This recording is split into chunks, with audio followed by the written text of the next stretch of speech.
ஒரு 2 பேர் வேலையை முடிச்சுட்டு அந்த லிஃப்ட்டில் ஏறி வந்துட்டு இருப்பாங்க. வந்துட்டு இருக்க வழியிலேயே லிஃப்ட் பாதியிலே நின்றோம், செயல் இருந்துடும். என்னடா இது ஒர்க் ஆகவே இல்லையா அப்படின்ட்டு அங்கே இருக்கிற ஒரு லேடி என்ன பண்ணுவாங்கன்னா மொத்த பட்டனையும் அமுத்தி பார்ப்பாங்க, எதுவுமே ஒர்க் ஆகாது. அடைச்சா நம்ம நல்லா மாட்டிக்கிட்டோமே, யாரா அவன் கூட இருக்கான் அப்படின்னு பார்க்கும்போது அந்த ஆளும் சைலண்டாக நின்றுட்டுருக்கான். நம்மளால் ஒன்றுமே பண்ண முடியாது இப்போது, ஏன்னா இன்றைக்கி வந்து லீவ் நாள் வேறு, யாருமே வந்து நம்மளை காப்பாற்றவும் போகிறதில்ல, நம்ம இன்றைக்கி நைட் இங்கே தான் ஸ்டே பண்ணி ஆகணும் அப்படின்னு அந்த ஆள் சொல்கிறான். சரின்ட்டு இந்த லேடியாக வேறு வழி இல்லாமல் நம்ம இவன் கூடயே இருப்போம் அப்படின்ட்டு வேறு வழி இல்லாமல் இருக்கிறாங்க. ஆனால் 2 பேருமே நல்லா பேசிக்கிட்டு இருக்காங்க. பேசி ஃப்ரெண்டாகி அதே டைமில் லவ்வும் பண்ணி அதே டைமில் மேட்ரும் பண்ணி எல்லாமே முடிஞ்சு போயிடுது.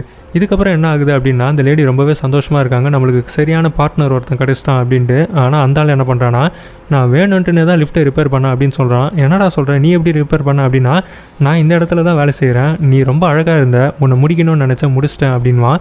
அட பாவி அப்படின்ட்டு அந்த லேடி என்ன பண்ணோன்னா அந்த ஆளை போட்டு அடிக்க ஆரம்பிக்கும். ஆனால் அதுக்குள்ளேயும் காலையில் விடிஞ்சோடனே அங்கே இருக்கிற வேறு ஒரு ஆள் வந்து அந்த லிஃப்ட்டை சரி பண்ணி அந்த 2 பேரையும் காப்பாற்றிடுறாரு.